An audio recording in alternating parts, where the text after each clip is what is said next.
Tiap Bukan tamu biasa. Teror ketuk pintu dari sosok tak kasat mata menghantui warga di sebuah desa di Jawa Timur sana.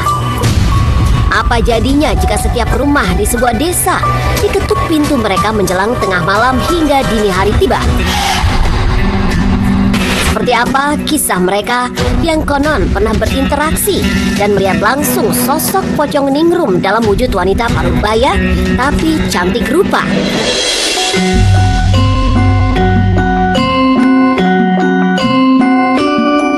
Good people, membayangkan sebuah desa, maka bayangan tentang suasana yang tentram dan nyaman langsung terlintas di benak kita. Sejuk oleh rindangnya pepohonan hingga tenang karena jauh dari bising suasana perkotaan menjadi citra sebuah desa di berbagai wilayah di Indonesia.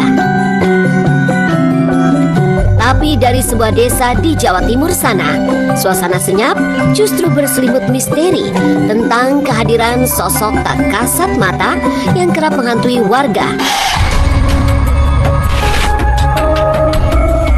Urban legend dari sebuah desa di Jawa Timur ini mengisahkan kehadiran sosok gaib yang disebut pocong ningrum. Sosok astral yang muncul dalam banyak penggambaran kisah-kisah horor ini seakan terus datang di waktu-waktu tertentu, menebar ketakutan bagi warga sekitar. Sempat viral di lini masa, si pemilik akun membagikan awal mula munculnya urban legend dari desa di Jawa Timur sana, hingga menggema dan mengusik rasa penasarannya. Dari pertemuan dengan kawan lama, maka mengalirlah kisah tentang keberadaan pocong ningrum di desa yang tak disebutkan nama pastinya.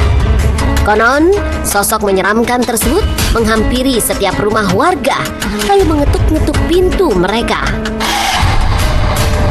di kampung halaman ayah saya, di kampung halamannya, itu dulu ada gangguan pocong yang ganggunya itu satu warga kampung. Jadi tiap malam pocong ini itu ngetuk setiap pintu rumah warga, semuanya. Ada yang aku lihat ngetuknya pakai jidat, tuk pakai kaki, habis itu sambil jongkok pada kepala bagian kampung.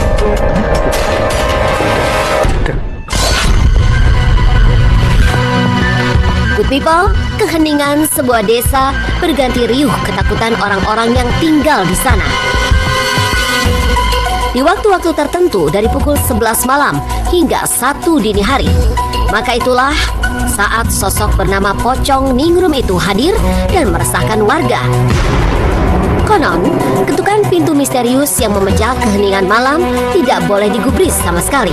Sebab ada kengerian yang lebih menyeramkan lagi ketika si empunya rumah justru memilih membuka pintu kediaman mereka.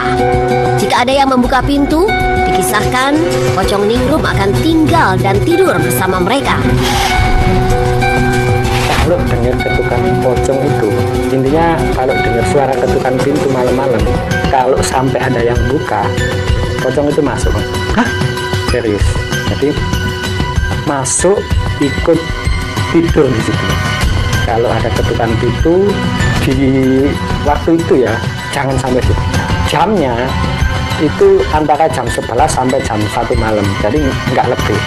Pasti di antara jam 11 malam sampai jam 1 dini hari. Jadi kalau ada tamu kok jam segitu ngetuk pintu, itu sudah dipastikan gangguan si pocong itu. Good people, dari sekedar cerita yang dibagikan kawan lama, urban legend tentang keberadaannya membawa sejumlah orang untuk menelisik misteri ini. Datang ke sebuah desa, mereka bertemu sebuah rumah. Semula, tak ada kesan aneh yang tergambar selain temaram lampu redup sebagai penerang suasana malam. Datang bertemu, hendak mencari tahu kebenaran mitos sosok astral pengetuk pintu rumah warga. Mereka disambut wanita parubaya, namun berparas cantik bak masih muda. Lampunya itu kuning kayak lentera ini yang bohlam 5 watt, redup toh mas, tapi kan kelihatan. Pas pintu dibuka, di balik pintu ada perempuan parubaya bilangnya gini, "Sinten?" saya siapa, saya noleh, buset ada orang gitu. Parasnya itu cantik mas, dia tinggi, pakai daster mas, tahu gak ya dasternya daster lama. Dia itu natap aku sama natap Doni kayak gini kan, kiri kanan, kayak slow motion mas, kepalanya itu kanan kiri kanan kiri, jadi nggak diem.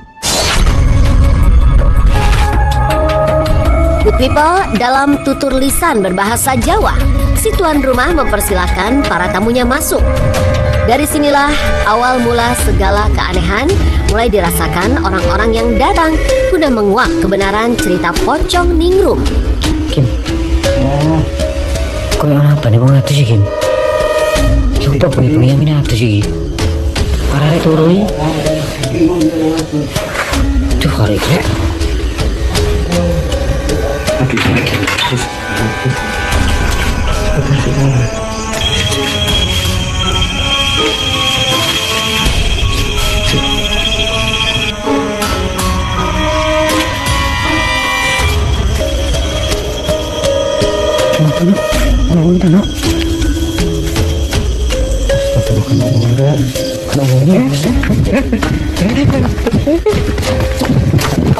Saat udara di luar dingin hingga menusuk tulang, maka begitu masuk ke dalam, hawa panas langsung terasa.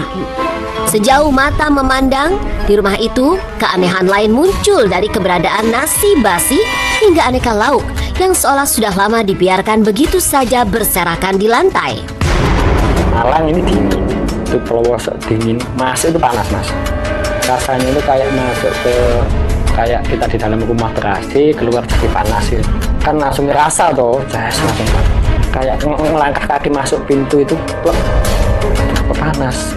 Ada bekas nasi yang udah bau lah, kayak di lantai-lantai itu ada tumpah nasi tumpah, habis itu bekas lauk yang udah lama, bekas apa daging ayam yang tinggal tulangnya, itu nggak sedikit, banyak banget. Good people, dari orang yang mencoba menguak legenda di sebuah desa di Jawa Timur itu, hadir hal-hal di luar nalar lainnya. Itulah ketika perbincangan bergulir menciutkan nyali. Alih-alih mencari tahu tentang kisah seram ini ke sejumlah orang, mereka konon justru bertemu langsung dengan jelmaan pocong ningrum dalam wujud wanita paruh baya. Langsung bilang gini, pocong sing kok goleki iku aku. Kayak gitu. Pocong yang kamu cari itu aku.